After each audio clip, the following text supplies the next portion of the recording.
अनीसा सबराना को कपड़े वगैरह देती है तो वो कहती है ये तो आपने आप ही के लिए ख़रीदे थे। अनीसा कहती है कपड़े और ज्वेलरी मैंने अबीरा के लिए लिए थे, लेकिन ये अब तुम्हारी किस्मत के हैं, अगर तुम्हें ये नहीं पसंद तो तुम जाकर और ले आओ। सबराना कहती है कोई बात नहीं आंटी, वैसे भी बचपन से मैं अबीरा की रिजेक्ट की हुई चीज़ें ही इस्तेमाल कर रही हूँ। अनीसा कहती है मैं चाहती हूँ तुम अच्छे से तैयार हो कर रहा करो। सबराना अपनी तमाम चीज़ें कबर्ड में रखती है। मोहित देख रहा होता है और काफ़ी हैरान होता है। कुलसुम शानजे को कहती है हमारे पास अभी सरमद मोहरा है, उसे यकीन दिलाओ कि तुमसे ज़्यादा उसका कोई हमदर्द नहीं है।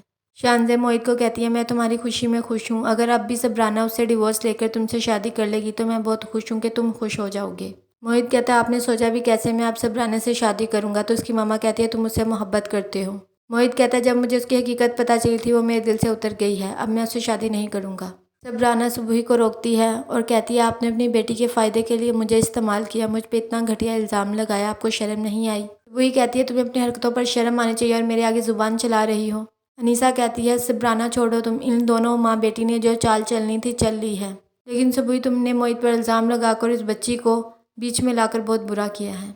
राजदा अपने भाई को कहती है कि सरमद नहीं मान रहा, मैं माफ़ी चाहती हूँ। कावर कहता है आपा कोई बात नहीं, इस उम्र में हम बच्चों के साथ ज़बरदस्ती नहीं कर सकते। सुबह ही आमना को कॉल करती है और कहती है अनीसा भाभी और सबराना मेरे ऊपर इल्ज़ाम लगा रहे हैं, मैंने तो ये रिश्ता पहले ही ख़त्म कर दिया था, मैं क्यों इल्ज़ाम लगाने लगी थी उन दोनों पे। हारून अबीरा को उसकी पसंद की डायमंड की रिंग दिलवाता है। हारून कहता है ये रिंग मैंने बहुत पहले ली थी। अबीरा कहती है मुझे पुरानी चीज़ें बिल्कुल पसंद नहीं हैं, तब तो तुम्हारी कोई जॉब भी नहीं थी। हारून कहता है तब भी मैं ये रिंग अफोर्ड कर सकता था। सबराना पूछती है क्या वाकई मोहित ने रिश्ते से इनकार कर दिया था। अनीसा बताती है सबू ही आई थी और उसने कहा था कि कब तक मेरी बेटी आपके बेटे के इंतज़ार में बैठेगी। मोहित ने अपने दिल पर पत्थर रख के इनकार कर दिया था। उन माँ बेटी ने सारा इल्ज़ाम तुम्हारे और मोहित के ऊपर डाल दिया और खुद अच्छी बन गई, और तुम्हारे साथ इतना बड़ा जुल्म हो गया। मोहित ये बातें सुनता है और कमरे में आके हर चीज़ तोड़ देता है और अपने बिस्तर नीचे फेंक देता है। मोहित सबराना को कहता है कब तक तुम सज़ा भुगतोगी, कभी एक्सीडेंट के गिल्ट की वजह से मेरी खिदमत करोगी, कभी काम लगने की वजह से मेरा कमरा समेटोगी। तुम सच बताओ तुम्हें ज़्यादा अफसोस किस बात का है, मुझसे शादी होने पर या सरमद से रिश्ता टूटने पर।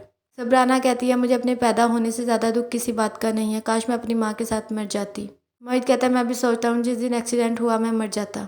सबराना कहती है मैं लावारिस हूँ, मेरे बाप ने मेरा बोझ पहले खाला पे डाल दिया और अब आपके सर पर ट्रांसफ़र कर दिया है।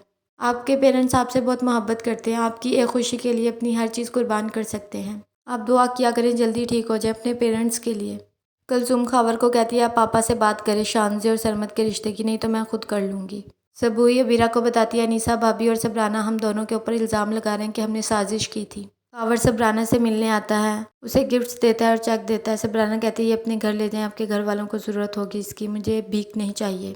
बेटी बनाकर मुझे अपने पास रखते, मेरी परवरिश करते, जब सब ने मेरे ऊपर इल्ज़ाम लगाया मेरे लिए स्टैंड लेते। कावर कहता है मुझे बाद में एहसास हुआ। सबराना कहती है मुझे मेरे नाकर्दा गुनाहों की सज़ा मिली है और आइंदा यहाँ पर कभी मत आइएगा। अनीसा खावर को बताती है कि सबूही अबीरा और मोहित का रिश्ता ख़त्म करना चाहती थी, खुद बुरी ना बने इसलिए तुम्हारी बेटी के ऊपर और मेरे मोहित के ऊपर इल्ज़ाम लगाया उन्होंने।